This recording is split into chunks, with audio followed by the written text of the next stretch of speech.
The easiest nations to invade. Some nations are extremely difficult to invade and have gone down in history for their resilience, and others, well, not so much.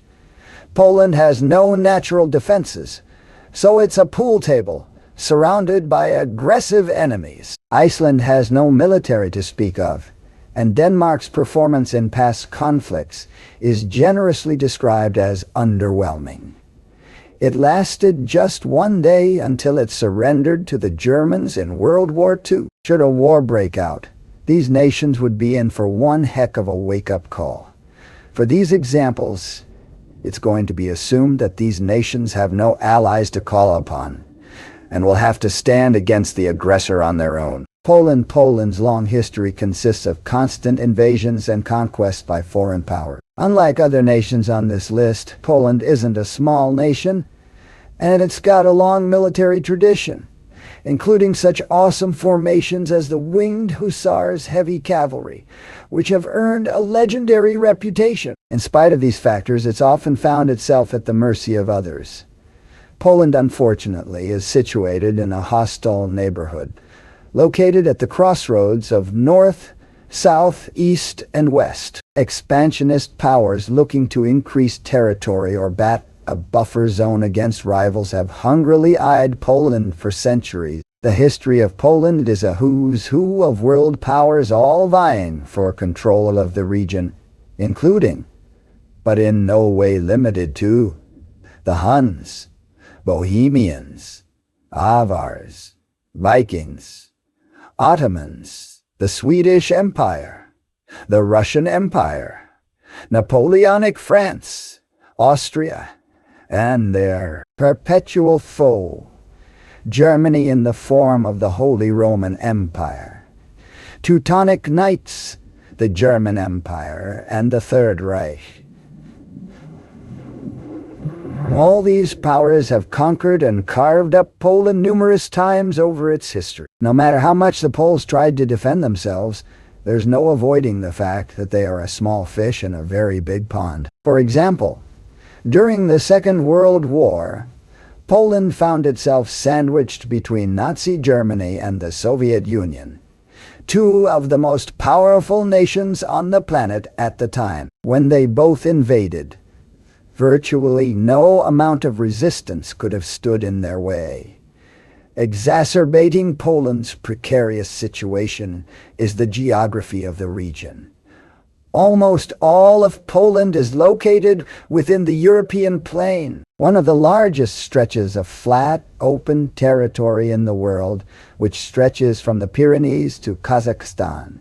At one point, this area was covered in dense forests. However, over the centuries, much of this has been cleared for agriculture and other human development.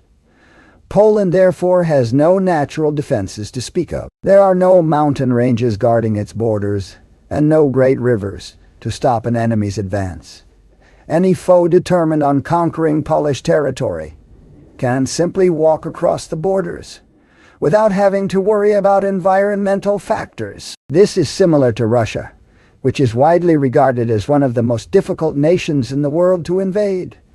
However, Poland doesn't have the same landmass that can stretch the invaders' logistic systems to their breaking point. On top of this, the Polish climate, for the most part, doesn't have extremes in weather, such as Russia's legendary winters. Altogether, a moderate power surrounded by much more powerful and hostile neighbors, with no natural barriers to invasion, means that Poland has the unenviable position as being one of the most heavily invaded nations in history. Today, Poland has heavily invested in its military, with the third largest force in NATO, after the United States and Turkey. The size of Poland's military has doubled in the past decade, and it currently invests 4.12% of its GDP on its armed forces, the highest amount in the alliance. It's also updating its equipment, purchasing large amounts of tanks, artillery pieces, air defense systems, and other hardware to replace its aging arsenal, all in an attempt to prevent what has become a historical trend. All right, So Poland has found themselves on the receiving end of pretty rough treatment by its neighbors over the years, so much so that it is a source of gallows humor. One upside, though, is that this extensive military history of Poland fighting against the odds has given the world the subject of plenty of songs. True or false? Polish cavalry regularly charged at German tanks with lances. Leave your answer in a comment below. Denmark. During the Second World War, the Nazi war machine stormed over all opposition, conquering Poland, France, Yugoslavia, and others in short order. For the small Scandinavian nation of Denmark, the German invasion was particularly swift. There are many reasons for this, even though Denmark was a neutral nation. It was an ideal staging ground for the planned invasion of Norway, which would deny the Allies access to the Scandinavian nation. Control over Denmark would also keep the trade routes bringing Swedish resources across the Baltic Sea open. On April 9, 1940, the Wehrmacht launched its attack against Denmark, including the first airborne operation in history, when paratroopers landed on the unarmed fortress of Medneso. There was some resistance by the army, but the Navy wasn't even put on alert and was caught totally off guard. By the end of the day, Denmark had surrendered, its meager forces told to stand down to avoid being annihilated. There was no chance for Denmark to have survived the German onslaught in any meaningful way. Germany was one of the largest and most powerful nations in Europe at the time, whereas Denmark had a small population of less than 4 million citizens. At the time of the invasion, their army only consisted of about 14,000 men, of whom around 8,000 had only been conscripted less than 2 months prior. Their navy consisted of 2 coastal patrol craft, and their air force had around 50 planes, which were all outdated. Furthermore, the Danes were also inexperienced, having last fought a war against Prussia a century earlier in 1864. Geography also worked against the Danes.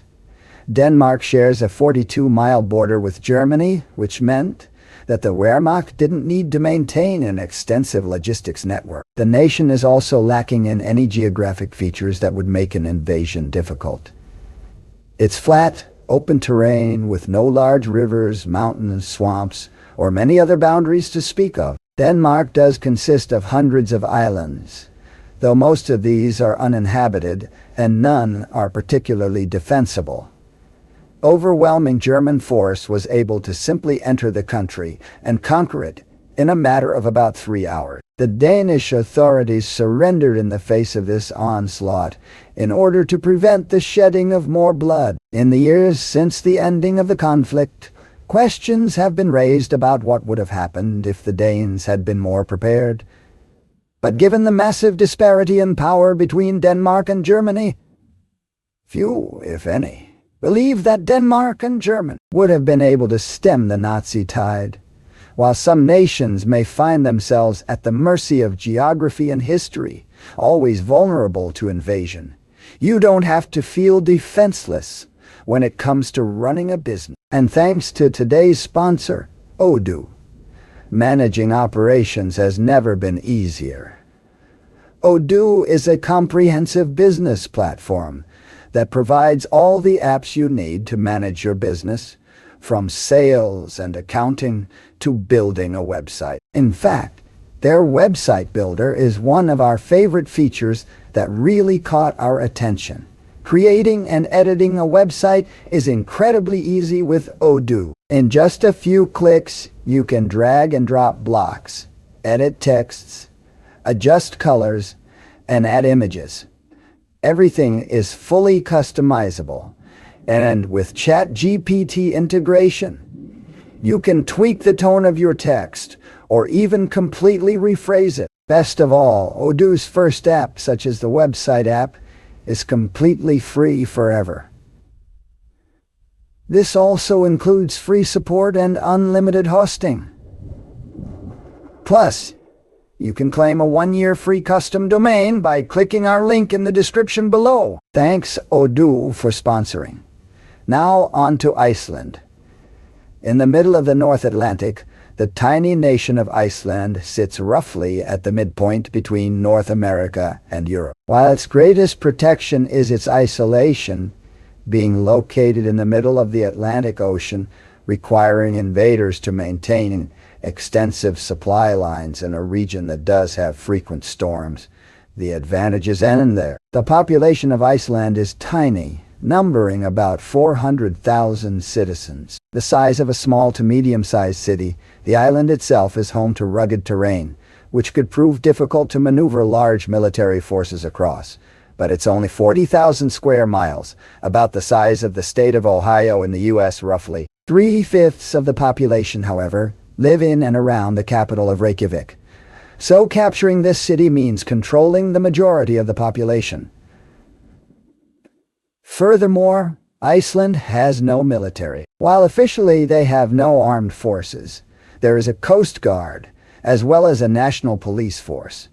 The Coast Guard currently employs 3 vessels and are more suited for search and rescue and clearing up oil spills than military operations. The state police force is likewise tiny, consisting of fewer than 700 members. In comparison, the NYPD, the New York Police Department, currently has over 36,000 officers, meaning that many large metropolitan police forces have more firepower at their disposal than the entire Icelandic nation can muster. Iceland also lacks an air force and has no artillery, tanks, or heavy weaponry of any kind. Any invasion could sweep over the island with little in the way of resistance. In fact, Iceland was invaded once in history. During the Second World War, Winston Churchill was worried that the island was going to be invaded by Germany and used as a base of operations. Acting swiftly, an expedition was sent to secure the land, which involved 4 ships bringing 746 soldiers into the port at Reykjavik on May 10, 1940. The landing was opposed by a crowd of onlookers. The British officer in charge politely asked the lone police officer there to keep the crowd back so they can disembark. The constable agreed and the troops landed without incident. The British then captured the post office, leaving a barely comprehensible note in Icelandic on the door. They sent a detachment to secure the local radio station, where they encountered their fiercest resistance.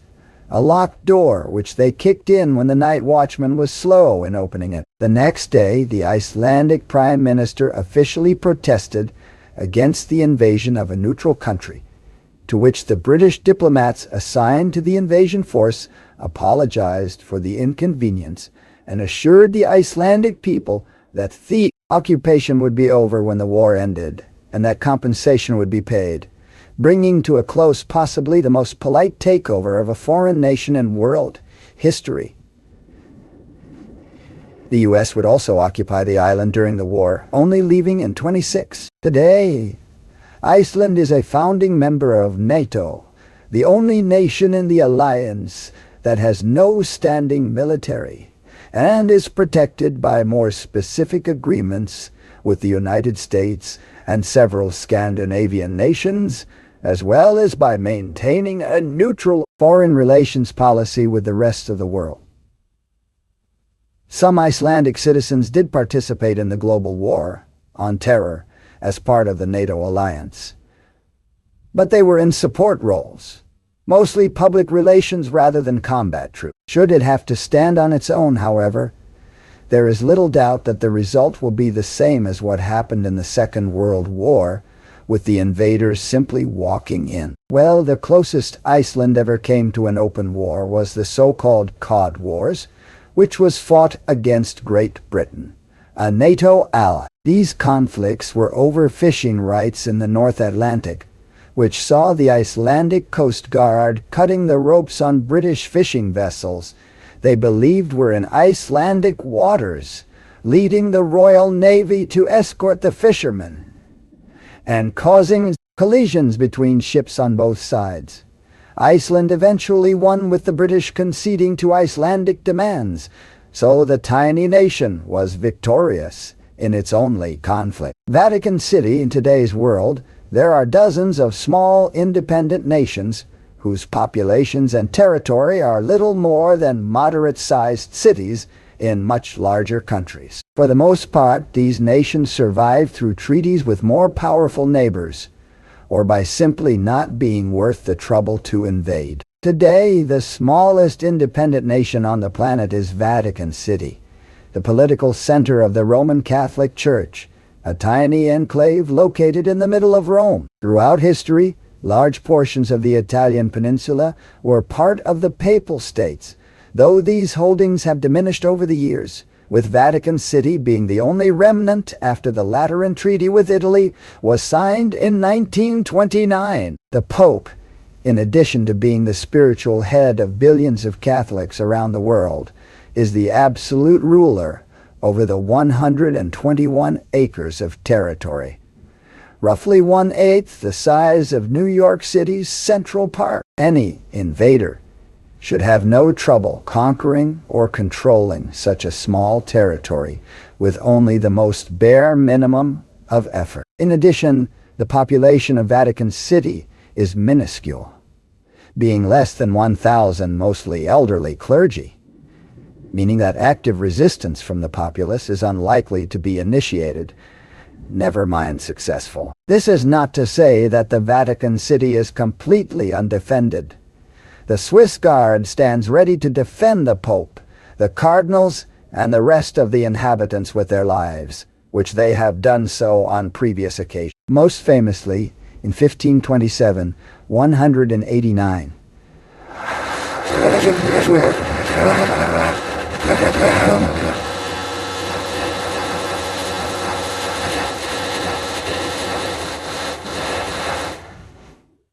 To allow Pope Clement VII to escape the forces of the Holy Roman Empire. Today, though, while the Swiss Guard may be best known for their colorful 16th century-inspired uniforms with archaic weapons such as halberds and swords, it does have access to a decent arsenal of modern firearms and equipment such as assault rifles, machine guns, and pistols.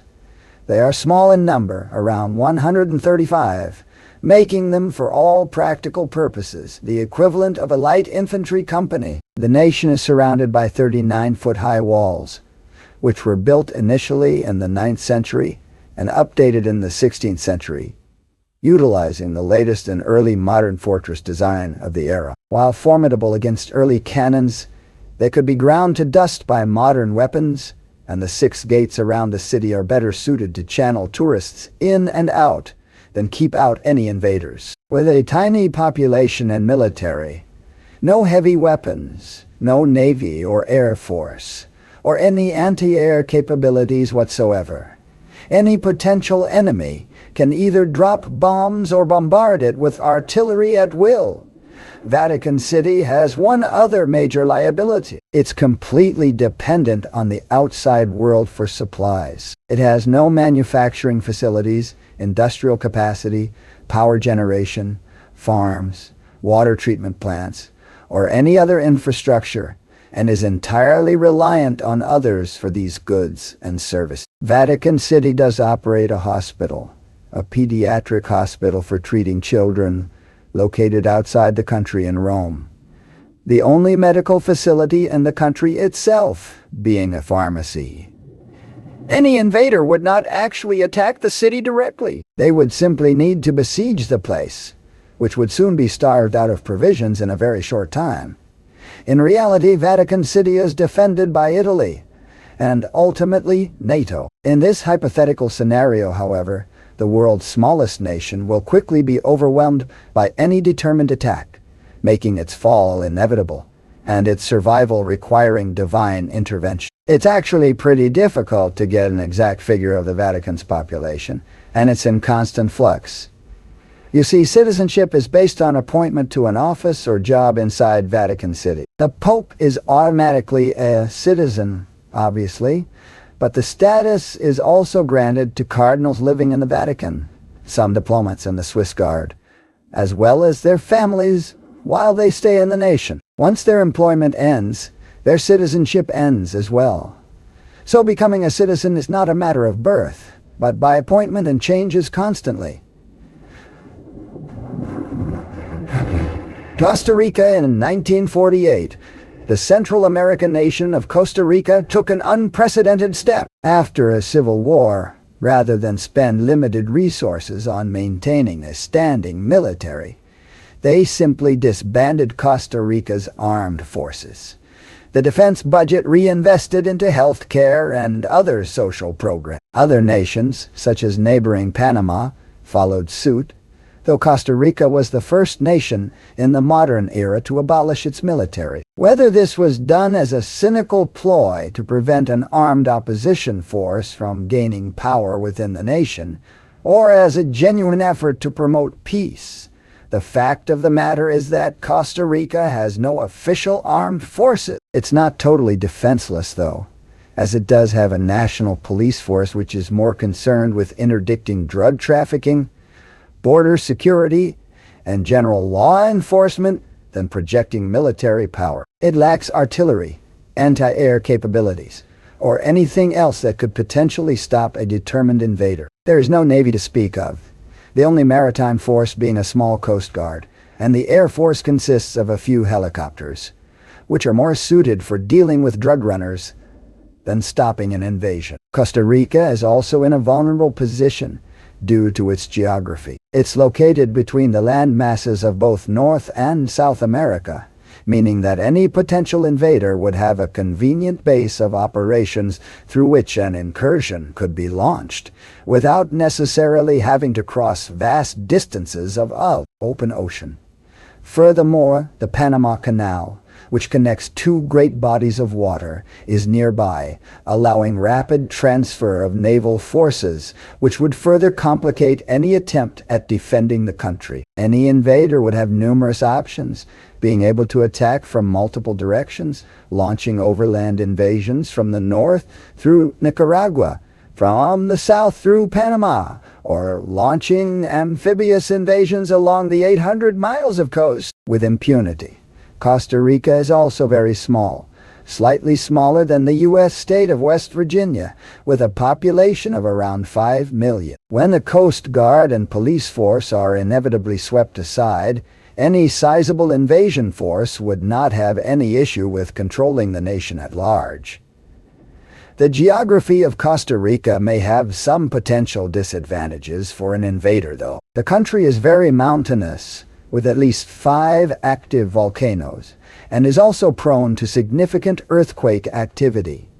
Much of the country is also made up of dense jungle, with significant portions of land dedicated to wildlife preservation. While this may be difficult to traverse for a large army, this advantage is mitigated by the fact that 83% of the population lives in urban areas. As a result, the invading army doesn't need to actually conquer the entirety of the nation, but rather just a few concentrated urban centers.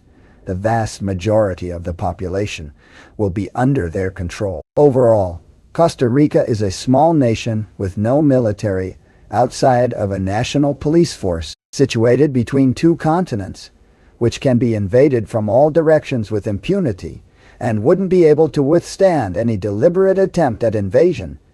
The Costa Rican Constitution does allow for the creation of a military force in case of an emergency. If threatened with invasion, however, this measure will no doubt be too little too late. In reality, Costa Rica is committed to maintaining friendly relations with its neighbors, as well as the international community at large, and has no need for armed forces, and if necessary, does have a defense pact with the United States. In this hypothetical scenario, however, Costa Rica's fall is all but assured.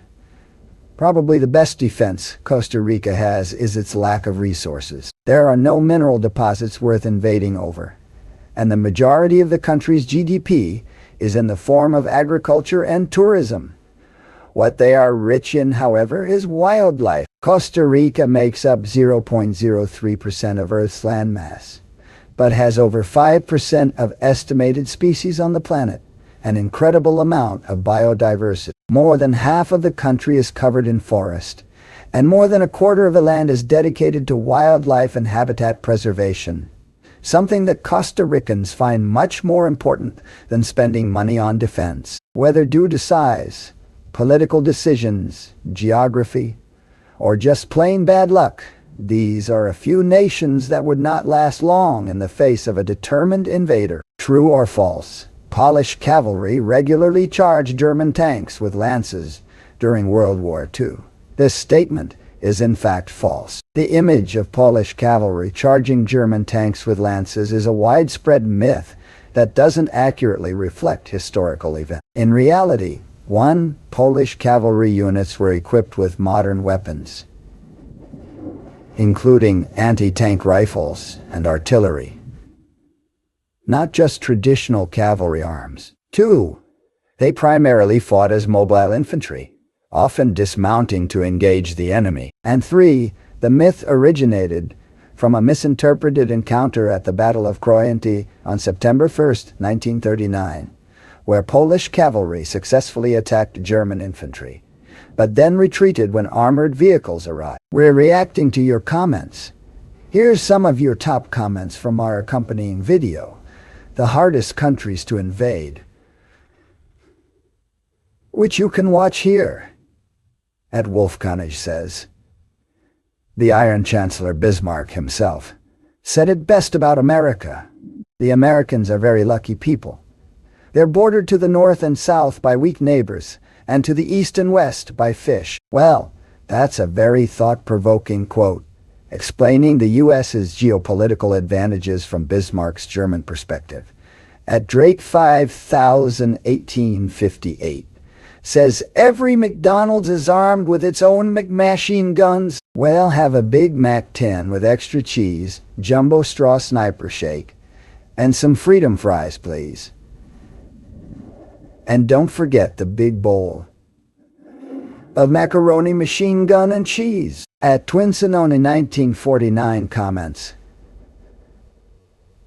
the friggin' golden retriever, bringing back the M1 Garand while kids play at shooting each other, is exactly what I picture 1960s us. At Duke Jordan 8147 says, I'm not sure that the invaders would survive Flora. Hey, no sane country is going to invade a place filled with crocodiles, hurricanes, and snowbirds. At Skywarp Gonic says, a bald eagle dual-wielding assault rifles.